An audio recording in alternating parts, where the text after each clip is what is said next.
Alright, hello, citizens of the Nigelverse. It is Nigel once again, and welcome back to the Labyrinth. So, it has been a little bit. I know I'm kind of falling behind, so what we're going to do is I'm going to try to have both not just successful Labyrinth episodes I've missed up by the end of the day. Today's is actually, I'm planning on having quite a few uploads, so get used to seeing me in your inbox and more accurately, you get sick of seeing me in your inbox.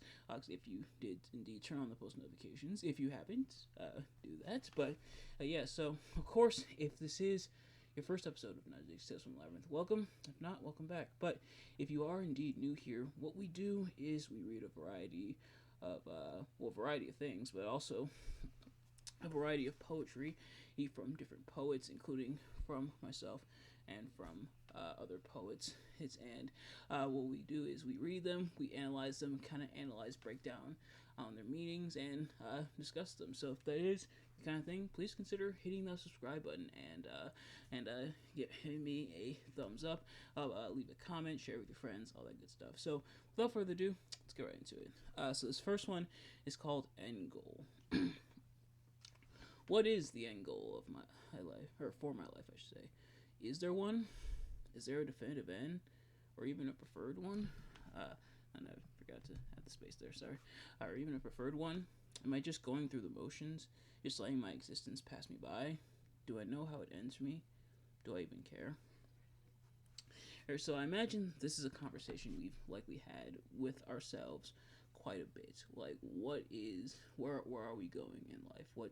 What is our end goal? What's our overall life goal? Like it's something that I'm sure we've pondered. It's something I'm sure has changed from time to time. Like when you were younger, I imagine there was certainly you wanted your life to be when you were younger. Like, oh, I want to have this car, I want to have this job. You ask a kid, hey, what do you want to be when you grow up? Stuff like that. Very rarely does that ever actually pan out. Some children have that goal, they have that lifelong goal, and then they go and make it happen. And when they get older, become adults and everything. But there are plenty who unfortunately, or perhaps fortunately, because sometimes things change, but sometimes things change for a reason. Also things do oftentimes change. But that end goal, getting to that end space, so is for some people, they're kind of just going through life. They're kind of just going with the flow, going through life, and nothing wrong with that. Because as things change, and there's plenty of lessons to be learned in life, even when things don't go according to plan. In fact, there's lessons to learn because things didn't go according to plan. But oftentimes, what we find is that our end goal for life, what we want the end of our life to be, doesn't always reflect what we have initially set out for, and again, that's nothing wrong with that, because sometimes there's a reason things change. So think about that. Like, what's your end goal? What are your goals in life? It's nice to have goals in life, of course, but definitely think about what's your end goal in life. Do you have one? Or are you kind of just going through it? Are you kind of going with the flow and seeing how things go? So definitely take that time and reflect. And you don't have to let me know about it in the comments, but yeah, just take that time and just sit down, have a nice, honest conversation with yourself, and really reflect on that. But this next one's called Secret Conversations. People see us all the time. We look so happy and so well put together. Nothing seems to be wrong, but it's far from the truth. They don't hear the secret conversations within ourselves and others, revealing our deepest secrets, true desires, what the outside world cannot see. We can't reveal everything because it's too much to bear, which is why we have the public image and our secret conversations. Something I'm sure a lot of people have felt as well, where you don't want to go into detail about your secret conversations. There are things that you kind of keep to yourself. There are things that you lay bare for everyone around you, but then there's things that you keep to yourself, and not out of any malice or anything. It's just more so of things that we internalize, things that we know other people probably for other people it's none of their concern, and it's things that we internalize, if that makes any sense.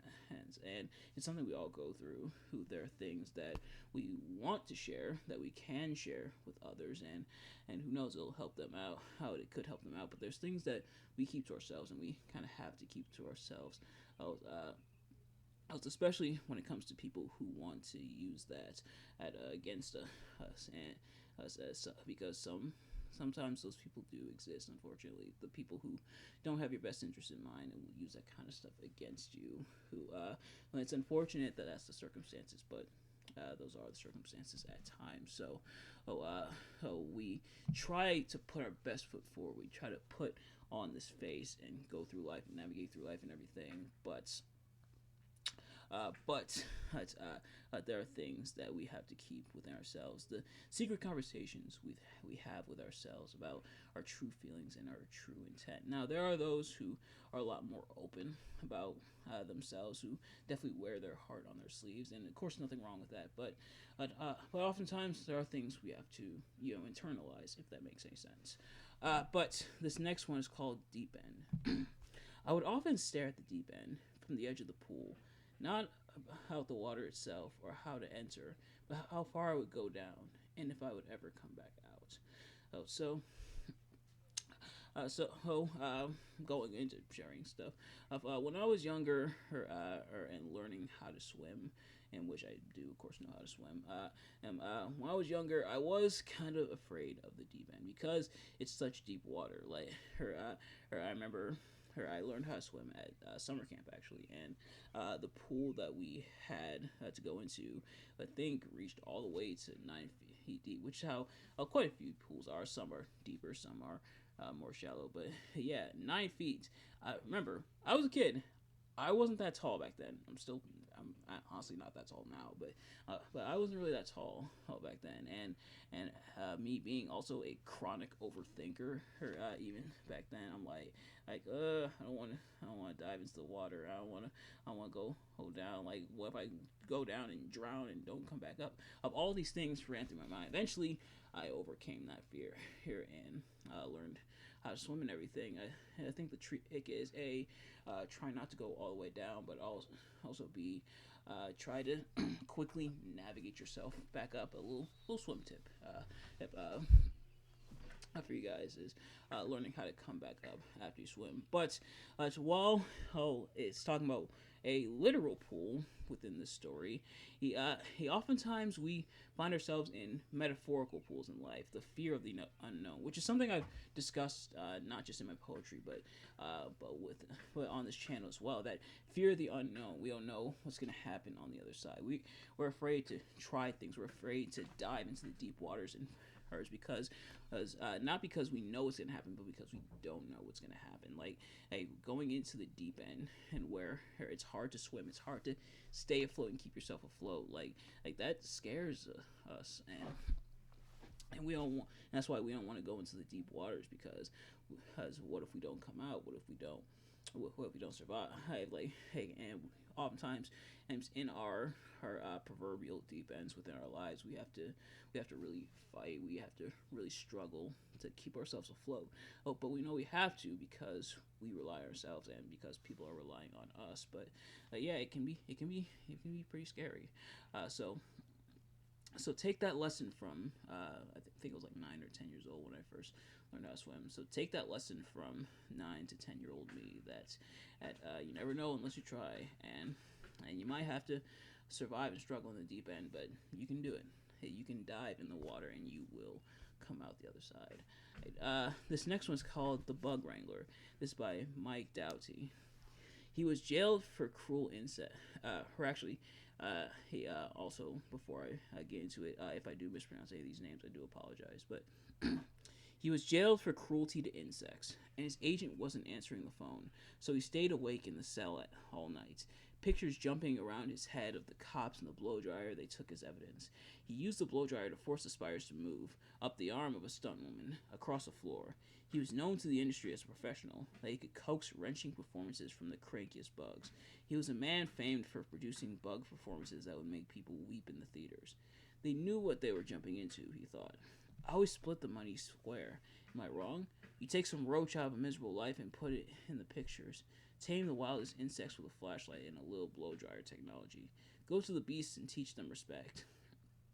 Take them into your home and live with them. They betray you to the police for giving them this. At a press conference, he sat at the microphone with a loyal spider, whom he tried to coax a positive character statement out of. But he couldn't use the blow dryer in front of the media, and the spider stood there and said nothing while he sweated and the videotape rolled on forward.